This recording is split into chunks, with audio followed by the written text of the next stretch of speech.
Hey, so I was sitting around and I see that I had a whole bunch of these videos for this 2015 Dodge Durango 5.7 engine oil pan gas that I had replaced a while back. So just hope you enjoy the ASMR noise in the background, as well as me just rambling and talking about the job completion. All right, enjoy. So I think it's actually in this video to where I don't know how in the world I messed up my audio.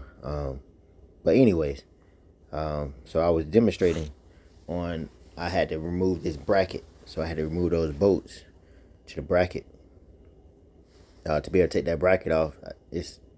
So that bracket is like attached to the, I guess you could say, front end or bell housing of the transmission.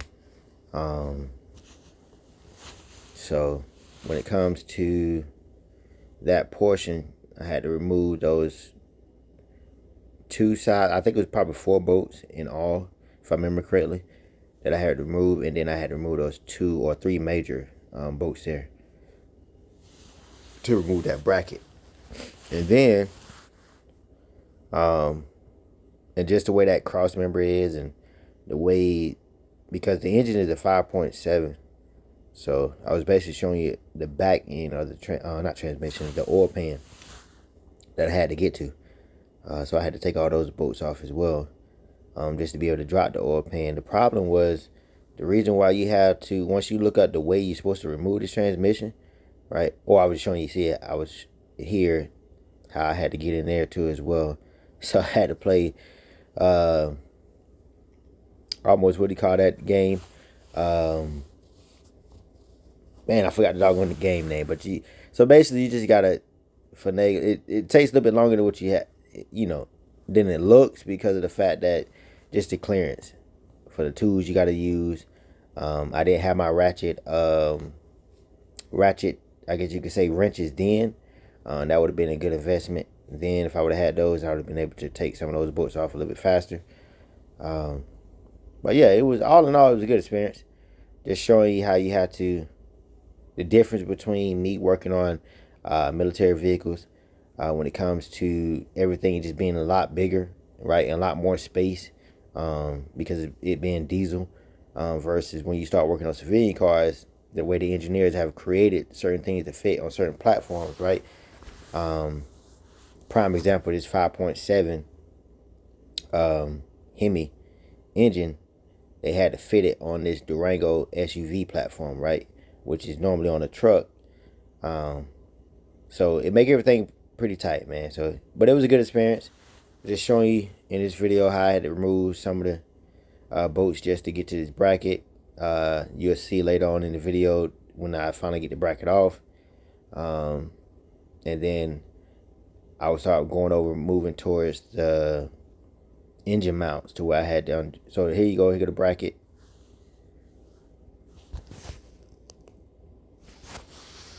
So I don't know if you still can hear me, because maybe the sound may have came back now, but so you can still see the bracket is removed.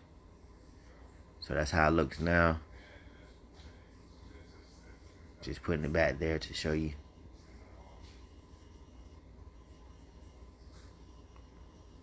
And you see all that oil. So and misdiagnosis, most people, probably would chunk it up to be, if they don't do proper, diagnosis, they'll probably chunk it up to be a rear main seal or something, right? Which that's not. It's not a rear main seal. So it just ended up being the oil pan gasket was so brittle. But again, it's still an involved job, because if you look at the way you're supposed to do it, I guess from a shop standpoint, a picture perfect world of being able to work from a shop, you're supposed to drop the whole subframe, right? To be able to get to that oil pan like you're supposed to, right? But then, since I am working in the backyard, I kind of had to finagle and make it work, right? Like I would on the military side if I was recovering vehicles in the field or something. I had just improvise and make it work. But yeah, I finally got the oil pan off. It's just showing you the video later on that day, most of the nighttime. Oh yeah, another video. I mean, also you see the fan shroud as well. I had to take off just to even squeeze that thing through there to get that long oil pan from off top of the subframe, as you can see there, subframe with the steering column and all that on there. And then had to kind of twist it sideways to had to twist it sideways, but I don't know, man. I was playing all type of musical chairs trying to get that thing out. So you see the contraption I rigged up there. I was still being safe, so I was good to go. Had to put the wood plank on top of my extra jack to be able to lift up the transmission. So it also lifted up the engine simultaneously. So once I undid the engine mounts, so you can just see, I'm just showing you video of kind of the oil pan being removed. Nothing major. It's just really just a time consuming trying to make everything work, just get everything loose. I kind of got my videos in misorder, so you see the actual oil pan on there with it kind of dropped already. But yeah, see my contraption. I had to undo, I think it was 20 probably, I think 8mm bolts. It was either 8 or 10, one of those. Can't really remember. This is one of the first jobs I started doing on the civilian side of last year time frame. But yeah, it was pretty neat, man. I enjoyed it. Like I said, it was experienced. Show that you can get things done. There's 1,000 ways you can do things. You just gotta kind of think outside of the box sometimes, but still be safe, right? The whole point is still be safe. Enjoy the process. So yeah, so you see here, you still see it. Just showing you how far it goes back, right? And again, when I first looked at checked it out, checked the vehicle out. It's my brother's truck, one of his trucks. So when I first checked it out, I really couldn't tell that it was coming from that oil pan. It got worse over time, but like I said, everything was coming from that backside or whatever with the transmission. So it looked more like a real main seal leak, but luckily it came out to be the oil pan gasket. But still, since it's an involved job, right? See, I see you got a motor mounts. I got those unbolted from the frame on both sides. You can see it lifted up. I already kind of talked my brother, let him know that, hey, most likely you probably gonna have to get new motor mounts anyways, because just the way that rubber has basically hardened into place, right? It has now has a permanent shape to where most likely, that's not how it's supposed to be. That's just rubber getting weak over time, right, and deforming, and now it's conformed into a certain shape that realistically that should be changed, right? But yeah, so that's something that I'll be back on it. I have more videos of me probably getting back on it here and doing another job with the engine mounts. But yeah, so that's how kind of the undercarriage look, point of view of just showing you how it kind of looks from my point of view versus the top, right? With most people don't get under their vehicle, so they really don't even see my point of view. But yeah, I'm still looking at the engine mounts, just showing you.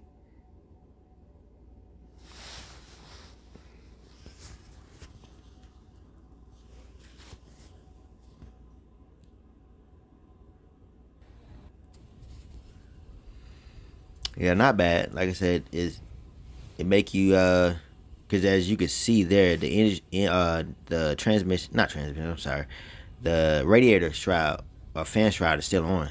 So that's why you can see like the clearance from the front was not a lot of clearance.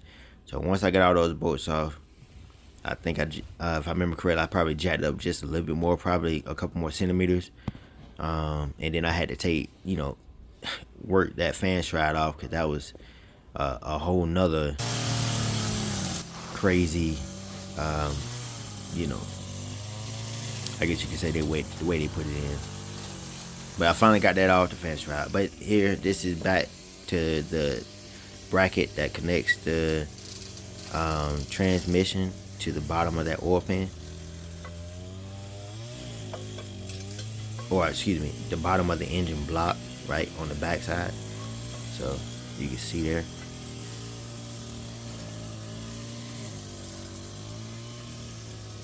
And again, you see all that oil coming off.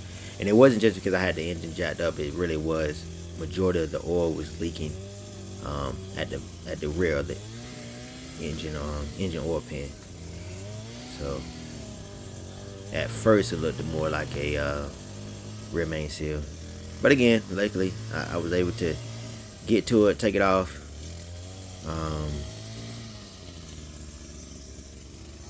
I think I checked it out like 2 more times when I came back home. My brother was able to let me look at his truck about 2 more times, and I think that's when I was putting like dye in it, and the actual gasket portion from the front side of the engine oil pan finally gave way. So it kind of showed its ugly head that it was actually the whole engine oil pan gasket, not the rear main seal. So then I was able to confidently tell my brother, hey, it's the engine oil pan.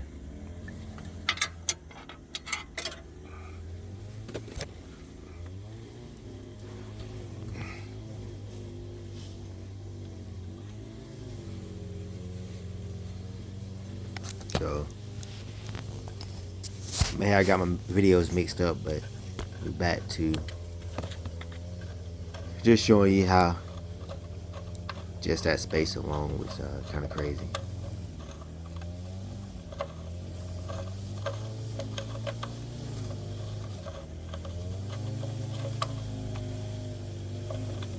So even getting it loose, you see that they kind of bottom out at that I think that might be a transfer case right there at the front, since it's an all-wheel drive vehicle. Not really sure. I just know the axle is supposed to go in that. It goes from that side, so I think that was a transfer case.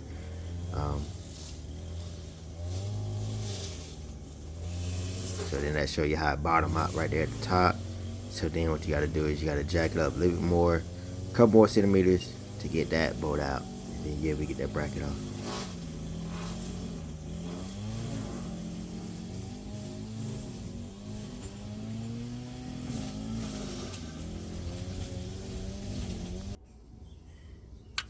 But yeah, it was. So I was showing you, yeah, probably like 2 bolts there on the side. So in all total, I think it was probably 6 bolts just to get the bracket off.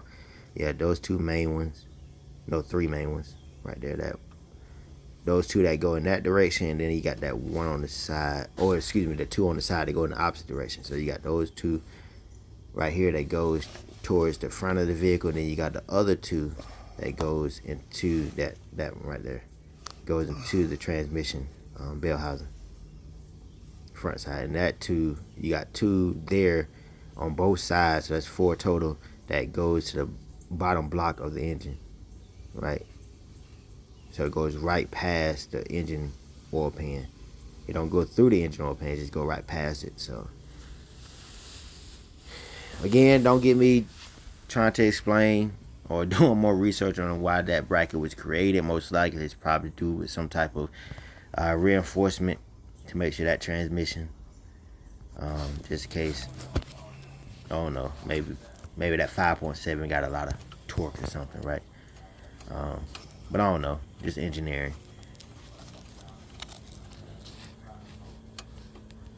More video of me showing you how I had to, again, almost more of it was really feel. It wasn't even a lot of it wasn't even seeing what I was doing. All of it was really feeling.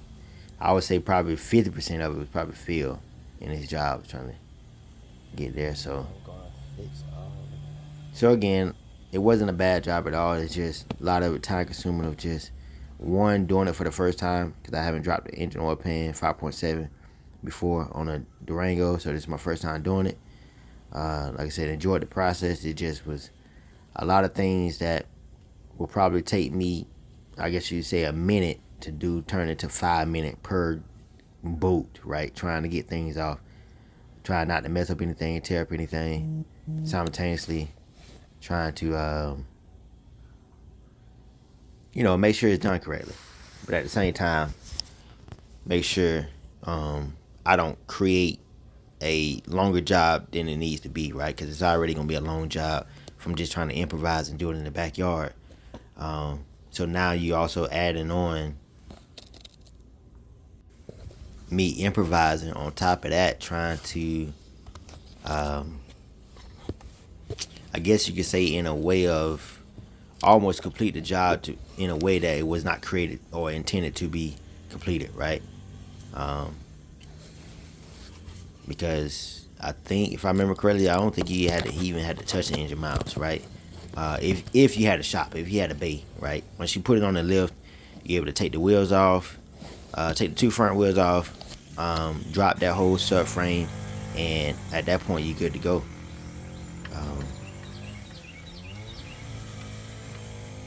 And maybe you might have had to undo the engine mount, because I don't know if the engine mount, can't remember correctly, but I don't know if it was on the subframe or was it on the bracket, or excuse me, chassis of the vehicle.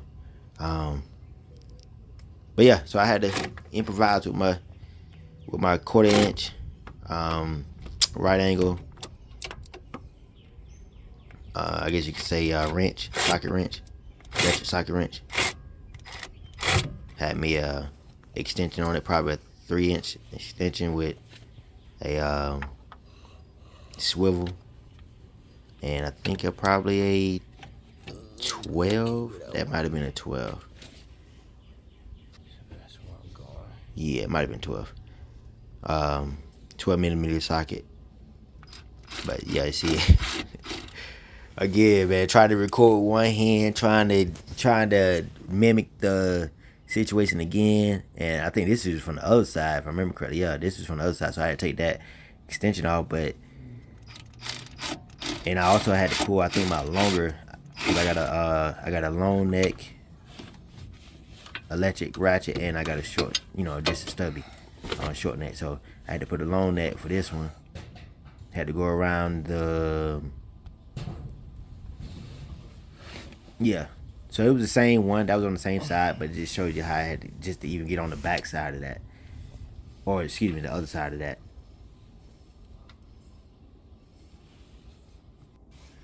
When I That was crazy, man. See, so now I'm sitting up here reaching in tight, especially trying to get this, and all for this boat, man. For the love of the game, man. Love of the game. So once I do my research right and I start seeing certain things, I'm always gonna be able to get the job done. It's just I might not be able to get it done the fastest, or I guess you could say in the time frame I would love to get it done in, because of just me have to improvise and not having a shop environment to work out of always. So, but I still love that, because it makes me not only stay humble, but at the same time think outside of the box of, okay, if I didn't have this, how can I make it work, right? Or just not give up, because there's, again, I was always taught, from the older generation, that there's 1,000 ways to skin a cat, right? And again, no animals were harmed, right, when they was telling me that phrase, okay? But again, they used to always say that there's 1,000 ways to skin a cat, and just to take that cat out of the scenario, you could just say there's 1,000 ways to do something, right? We all got different experiences and ways to do it, different environments, different type of terrains we got to work on, so we always got to make it work. But I think this also make my skills a little bit better, also on the military side too as well, because I'm not scared to, one, always be safe, make sure I'm doing everything safely, so I can have all my fingers at the end of my career.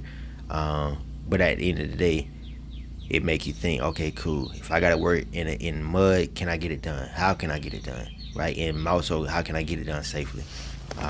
So this is about the same scenario, just I got to do it in the backyard.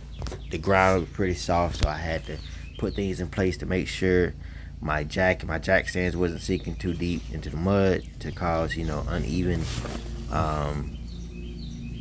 or a unstable vehicle at that point.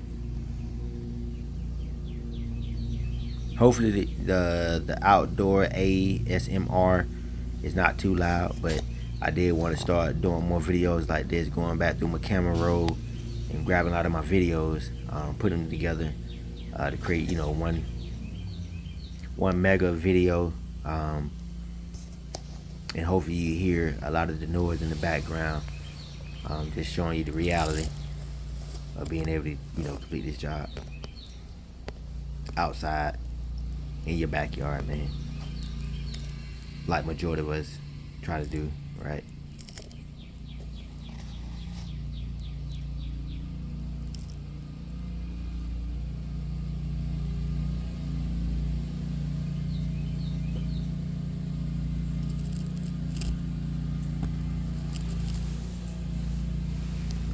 But as I get better with doing more videos and, you know, more camera angles or better camera angles, you'll be able to check out a lot of my videos. You know, stay tuned though. Like I said, I got a lot more coming. I got a lot of videos in my camera roll I got to get rid of, but before I get rid of them, I'm trying to put all of them together and create, you know, I guess you could say longer form videos. I think this is going back to when I had to first drain the engine oil, so yeah.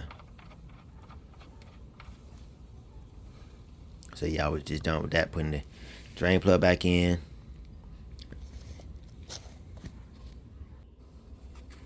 I know I did, I first was kind of confused because you can see right there on the bottom side how wet it is on that, on the engine oil pan. And when I first was diagnosing the vehicle, it looked like maybe the engine oil pan was probably cracked or something like that, right? Yeah, this is the top view. You can see the radiator, or excuse me, radiator fan shroud. That's me removing that.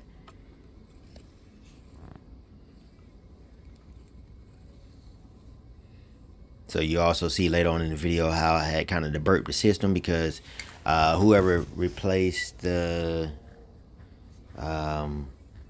radiator before, they replaced the radiator because they had a hole in it. My brother got the radiator replaced. They didn't burp the system, so luckily, not luckily, but the water pump right there, you see that? I replaced that a while back before I got to the engine oil, or diagnosed the engine oil leak. But yeah, that radiator, not just the radiator, but the water pump itself, and I think the belt tensioner, and probably, oh yeah, and the thermostat. I replaced all three of those for him.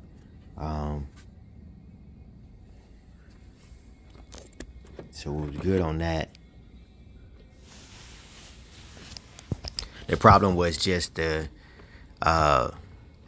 when that got replaced, right? I introduced air back into the system. So you see the bleeder screw right there. I don't know if you really can make it out, but the bleeder screw is right there above the water pump itself, or the thermostat, where the thermostat sits. That thermostat housing. So yeah, so I had to finish up that job as well to make sure it wasn't overheating. So there's plenty of videos out there how to bleed your system. But it's really easy, man. It's not too much hard. You'll probably see later on in the video, I got the overfilled, I think, radiator funnel kit or something like that from Harbor Freight, and it's pretty good, man.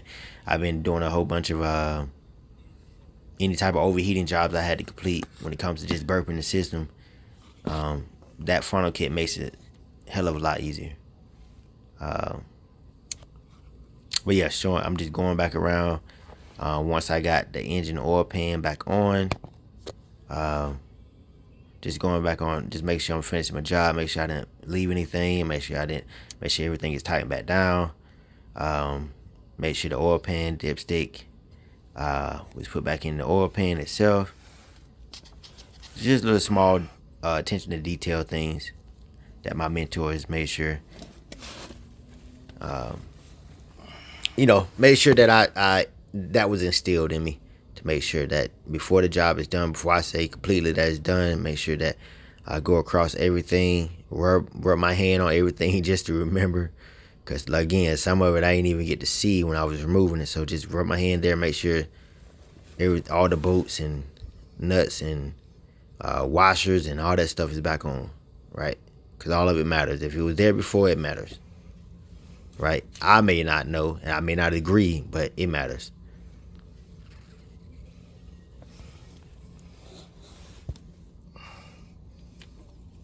So yeah, just looking over everything again. Make sure it was good. Make sure the engine mount bolts are back in. Trying to find a camera angle for you. There you go.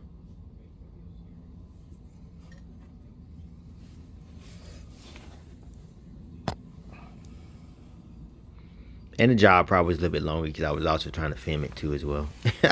So I was always trying to get you good angles. Just hated the fact that I couldn't, you know, couldn't show you the whole process of how I did it. Again, everybody does it differently. I wish and most like I said, I probably will be back under this vehicle again, another day, but to do the engine mounts or something. So I'll show you how I kind of finagled of, just manipulated the situation by using my other jack, with a thick piece of wood to be able to lift up that transmission and engine simultaneously to get to the engine mounts. So I think that in all would have been also just the setup alone would have probably would have been a good video just to show people how that you can get it done out in grass and mud and snow and just an environment before the comfortability or the convenience of a shop, right? Hard floor, concrete floors and stuff like that. Going back up, make sure I got that bolt on that alternator I had to take off to remove that wire. So right there, bam. So just going back up there, check that because I gotta put the nut back on that one. Making sure we good.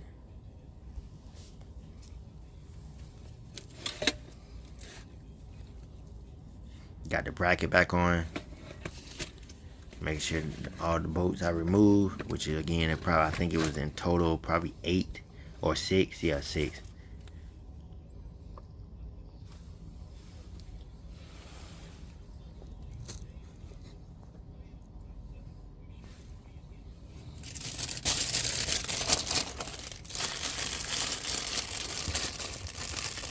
But it wasn't too bad. It wasn't too bad at all. I'll do it again,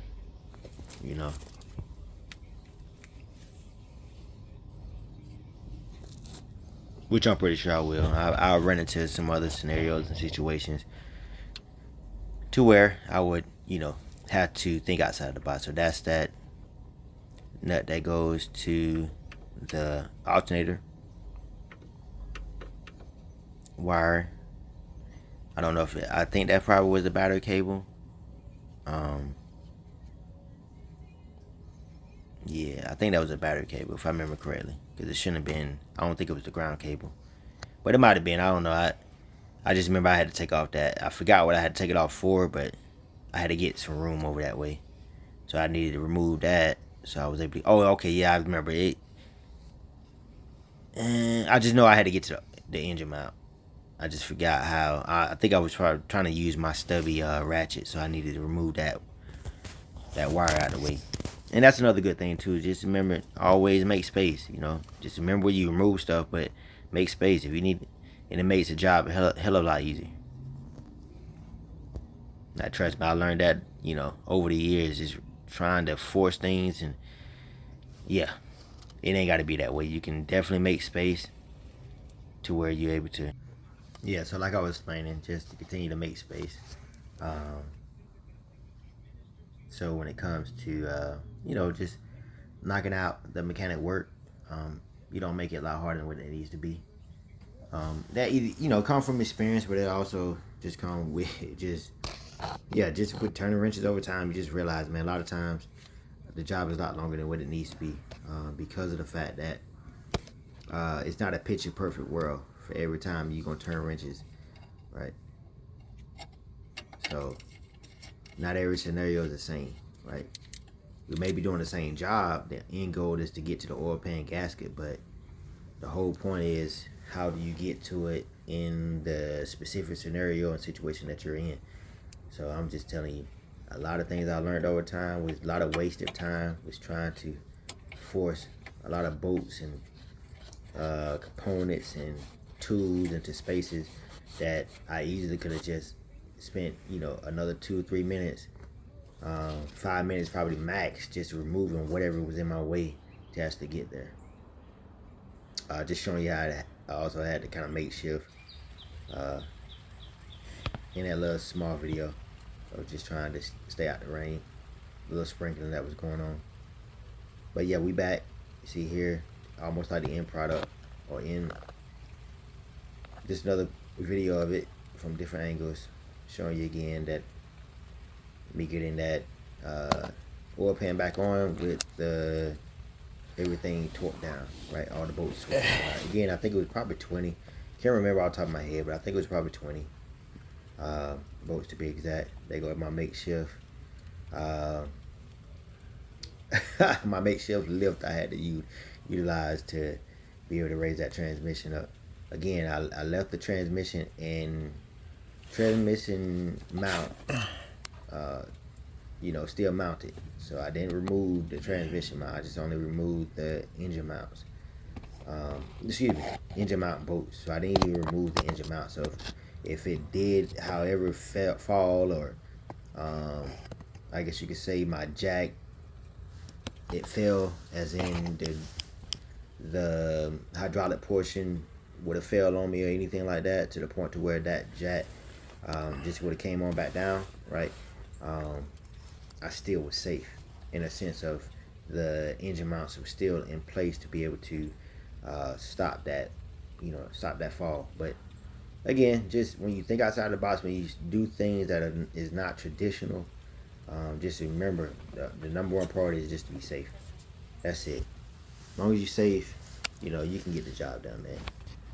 It just may take you a little bit longer than the guy that's able to work in a bay or work with shop lifts and things of that nature. But yeah, but I'm back to explaining how far you see there. I was just basically explaining how far I had to kind of lift up Yes, man. my fingers. So if you look at it, the separation. I should have. I thought I was good. I thought I was chassis good, and mom. the engine mount is probably probably about 2 to 3 inches of lift height. You don't want to lift too high. You don't want to crush any AC lines, anything like that on the top side of the engine. But yeah, there you see the bottom half of the crankshaft, or bottom half of the engine block. But you can see there, I had to scrape. I had to clean that surface. Make sure to clean the surface. So you gotta clean that mating surface. So you see there's still some type of I guess you could say gasket residue that's still on the engine block. But eventually I got all that clean. I got the engine pan clean as well.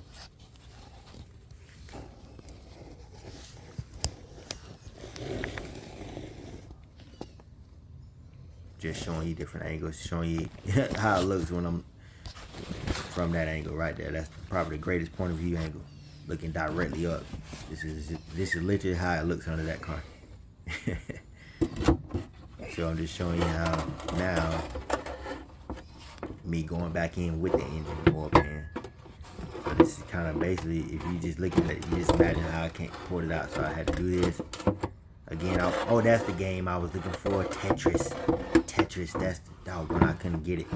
I don't know why I forgot about that game, but yeah. So it was almost like damn near playing Tetris, man. You gotta flip the thing around, trying to make sure the gasket stays in. Luckily, it has a preformed, I guess you could say, position, preformed valley for the gasket, the pre-made gasket to go into. So that even made it a little bit easier. So it wasn't like I had to put any gasket maker on it or anything. So you see, that's what I meant by like that engine shroud was in the way. I definitely wouldn't have been able to get it out, so I had to pull that engine shroud out. So I'm like, dang. And then I'm also trying to remember how I did it. But then I'm trying to, okay, boom, got to do that. But then I got to double check Oh, got my Harbor Freight goggles on too as well. Especially being under there, you want to protect your eyes. You know, you saw it here first. Harbor Freight needed to sponsor me. So I got damn near everything out the doggone store. But anyways, so I finally got it in. I was able to again play Tetris. Able to get it in. You see the area kind of wet because of all the oil. It was That's been a little leaking earlier, over but time. I don't think it no more All on right now. Subframe and the cross member.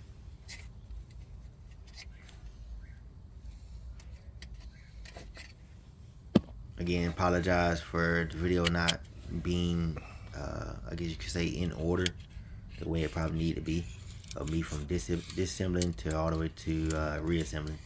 So that was really reassembling, but now this just shows when I finally got the oil pan off. So basically going back. So once I got the oil pan off, use a razor scraper type of thing, tool mechanism, just to run across the flat surface of the bottom of the block. Remember, just to be careful, you don't want to apply too much pressure. I'm sorry, my beautiful lady was calling my name in the background. All right, so I'm back. All right, like I said, don't apply too much pressure. You see right there, that's part of the brittle, I guess you could say, oil pan gasket that was left. So what I did was got my little flat head, so I can kind of pry it a little bit better. Again, be careful. You know, you don't want to create any type of indention in that bottom of that block, because at that point, then the new gasket. Let me say it like this: the weak point would be that indention that you create if you make a mistake and make a groove or something in that engine block. Of course, you got to be you just got to be hulk with trying to get that, scrape those oil pan gasket residue, stuff that was left behind. So it ain't bad. Like I said, once you continue scraping off, I had to get down to the other side to scrape off a little bit more. But here, now we, like I said, everything was out of order. Sorry about that. So, but you see, the radiator, now I'm about to actually burp the system, right? So I'm putting radiator fluid in. So this is the funnel I was talking about, like the overfill funnel. I forget what you actually call the thing, but that's the bleeder screw right there. So you can see the radiator fluid coming out. So what you're supposed to do from the bleeder screw standpoint, you're supposed to fill it all the way up until you start to see antifreeze coming out, right?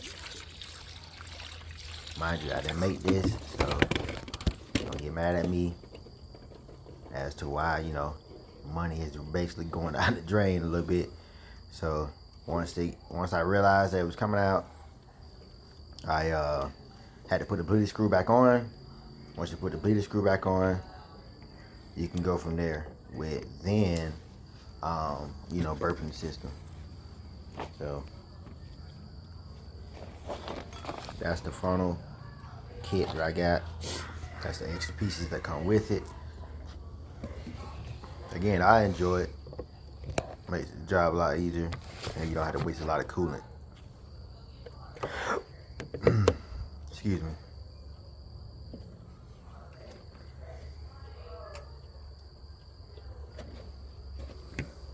Sorry for the camera angle. I don't even know what I'm doing right now, but I just know at the point I'm still doing something with the cooling system. So most likely you still hearing the ASMR that I hope you enjoyed. If you did tune in to listen to the video, just listen to me ramble, as well as the maintenance or mechanical ASMR that I'm gonna start probably posting more of. Yeah, I got a bleeder screw back in.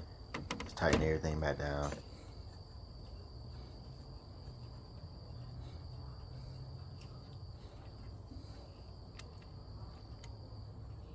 I just wanted to make sure it was in. So I just wanted to make sure I wasn't messing up any type of threads, no cross threading, anything like that. So I was like, hey, let me redo that. That didn't feel right. So now that I'm sure that's in, I'm going back with my stubby Hercules ratchet, electric ratchet. Again, I enjoy the products that I get from Harbor Freight. They're pretty good. I know they have a rep, but as far as me, I use them on my military side as well. So a lot of times if I do mess up anything, I'm able to just go to my local Harbor Freight and, you know, exchange 1 for 1. Never had an issue. So I guess that's the pros when it comes to that, as well as, you know, stuff not being an arm and a leg. I don't have to spend so much money on tools just to get it done. And the whole purpose of it is just for the convenience wise. So, but yeah, I was getting rained on a little bit, so I had to make it do what it do. So, but that's all part of the process. Again, that's what I love about the military side. That a lot of stuff I have to do. Sometimes it's not a perfect scenario. Sometimes I'm in the rain. You know, sometimes it's cold. Sometimes it's hot as hell, and I'm sweating as if I was getting rained on. But it's all part of the process, and that's why I enjoy it. You know, all my scenarios and situations are different, so it's never a dull moment. Let me say it like that. Don't mind the knife. You know, gotta carry me a good knife on me, but only for mechanical situations. Don't worry.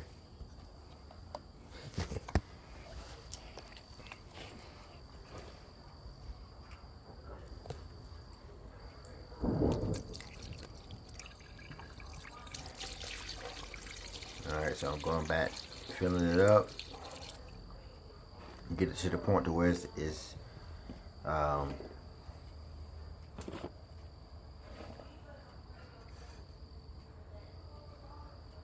to think, am I redoing it? Oh, okay, this video should have been ahead of the other one. But anyways, it's just showing that that's where the bleeder screw, I was basically showing you how it was supposed to come out. The fluid was supposed to make its way around in the system, come out that way. Oops, blooper, made a mistake. It's all good. But anyways, as you check out the Huss Mobile Auto Repair, hit me up again. I'm on social media. Again, message me. I got plenty of experience. I'm good at researching, so I don't know all cars off the top of my head, but I definitely can get the job done. Once I do my extensive research, which I love to do, continue to learn, and I definitely can knock it out. Trust me. So hopefully you like this video. Tune in for more. Like, follow, subscribe, share, follow if I already said that. And yeah, just tune in. I got more videos coming, more stuff I gotta clear out on my phones, clear up some space. So I'm gonna make some more videos. All right, stay tuned.